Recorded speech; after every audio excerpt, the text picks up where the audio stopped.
Et salut, j'espère que tu vas bien. Moi, c'est Christophe, artiste 3D. Aujourd'hui, on revient sur un élément du décor de la scène de la potion magique qui méritait un peu plus de détails. Allez, c'est parti. Quand tu crées une œuvre artistique, c'est primordial d'avoir des références. Ça va donner de la consistance à ta création et enrichir ta bibliothèque mentale. Dans cette vidéo, on va revenir sur un élément du décor dans lequel je n'ai clairement pas passé assez de temps. Grâce à Pinterest, je suis tombé sur une artiste talentueuse qui associe bien la 3D et la 2D afin de créer des illustrations au top. On va commencer par modéliser le cerclage métallique de la chope. Pour celui-ci, on crée un cylindre, on vient modifier sa topologie en désassociant les divisions X, Y et Z. Une fois que celle-ci nous convient, on applique une texture métallique avec la couleur de ton choix. Dans mon cas, j'ai choisi bleuté. J'ai un petit bug lorsque la métalness est à 1, je suis obligé d'entrer manuellement une valeur pour pouvoir utiliser le slider. Dis-moi si toi aussi tu as ce bug. Ensuite, on n'oublie pas de subdiviser en altérant entre subdivision linéaire et simple. La base du cerclage est prête, on passe à la sculpture. Comme d'habitude, on commence par le gros de la silhouette, les biseaux. Ensuite, avec l'outil clé, on vient en soustraction déformer notre objet. Mettez-vous dans la peau du forgeron qui crée cette pièce lui donnant sa forme avec des coups de marteau. Ici, vous venez parfaire les déformations avec l'outil flatten, qui sert donc à aplatir certains volumes. Grâce aux subdivisions, nous pouvons revenir sur une résolution plus basse de ton objet et le modifier comme ceci avec une sélection que l'on vient inverser. Pour rappel, inverser la sélection, c'est un clic dans le vide après avoir sélectionné une partie de ton objet. C'est important de garder le plus longtemps possible les subdivisions de ton objet afin de pouvoir corriger ce genre de petits détails sous peine de devoir recommencer. Si tu es satisfait de ton objet, on va venir activer la DynTopo, la topologie dynamique, afin de venir sculpter des imperfections de bonne qualité en utilisant les outils Brush, Stem et Trim, qui lui détruit les subdivisions. Maintenant que les détails nous conviennent, on vient désactiver la DynTopo et adoucir quelques angles un peu trop droits, comme ceci. On passe maintenant au rivet, qui fixe le cerclage de notre mug. Pour ce faire, on vient désactiver les symétries planaires et mettre ici la symétrie radiale en Y sur 6. Une fois que c'est fait, on creuse le métal où vont venir se fixer nos attaches. Pour ça, on vient créer une sphère que l'on valide directement. En gardant la sphère sélectionnée, on vient créer un répéteur radial que l'on monte à 6 sur l'axe Y. Et on vient placer la sphère dans les encoches que l'on vient tout juste de creuser. Il ne nous reste plus qu'à sculpter nos rivets comme un vrai forgeron.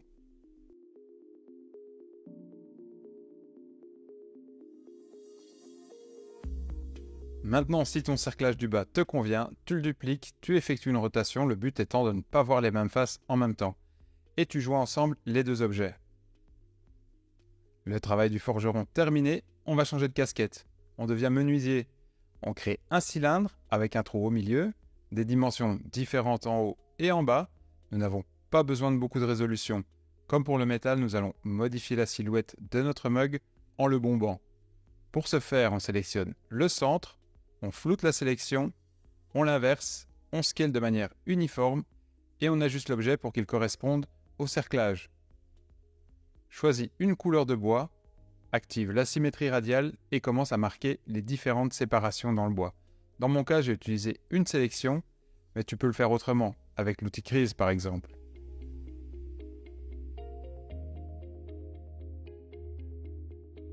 Pour sculpter les niveaux dans le bois, j'utilise l'outil Brush au lieu de l'outil Layer, parce que ce dernier n'ajoute pas de détails lorsque la topologie dynamique est activée.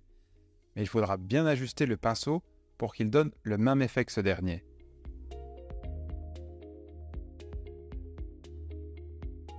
Stylise ton bois comme j'ai tenté de le faire en sculptant des veines plutôt anguleuses. La suite, tu connais, on rajoute du détail, des imperfections et on biseaute les angles.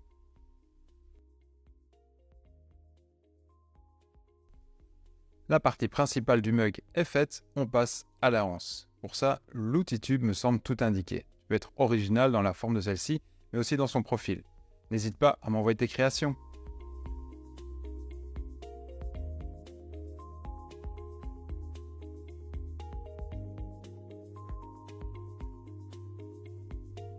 J'en parlais plus tôt, lorsque tu crées un objet, il vaut mieux être sûr de soi avant de ne plus avoir accès aux subdivisions.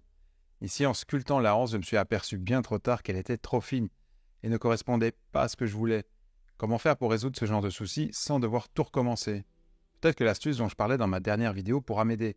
Je décide donc de dupliquer l'objet en question, de le décimer pour pouvoir projeter des UV et avoir une version low poly que je pourrais manipuler plus facilement, tout en conservant les détails sculptés plus tôt. Et voilà, le tour est joué. Pour créer les bouts de tissu fixés à la anse, je fais une sélection dans le modèle haute résolution de cette dernière, j'ajuste l'épaisseur de la coquille, la thickness de la shell, que je vais venir extraire, sculpter, peindre et dupliquer.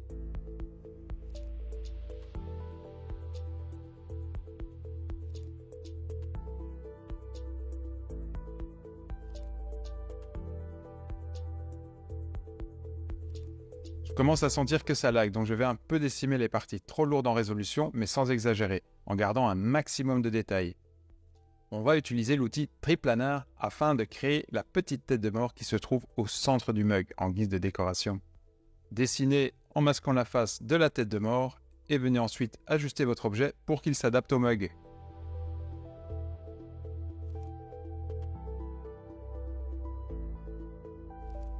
Nous allons maintenant nous attaquer à la partie la plus répétitive, la mousse de la bière. Bien sûr, ça reste cartoon. Ici, on va créer une sphère, lui attribuer une couleur, la dupliquer un bon nombre de fois, tout en déformant certaines de ces sphères afin d'avoir cet aspect de mousse qui coule.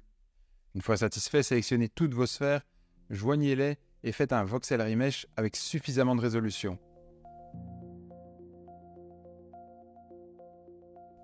En deuxième lieu, on va attaquer les petites bulles de mousse. C'est un petit détail, mais qui fait toute la différence.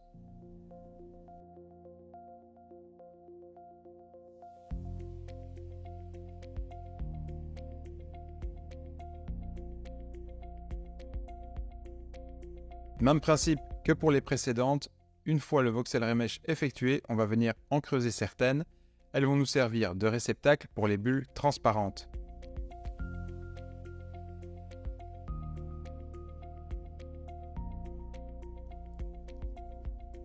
Pour ces bulles-là, on vient appliquer un matériel de réfraction en activant bien l'absorption pour avoir ce côté coloré de la bulle. Maintenant, il faut toutes les mettre en place.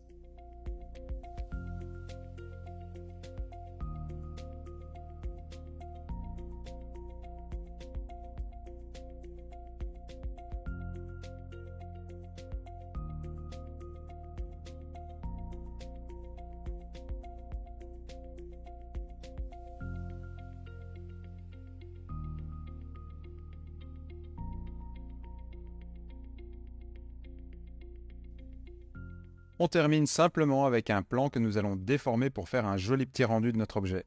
Ajoutez un spot, une point light et activez les effets post-prod.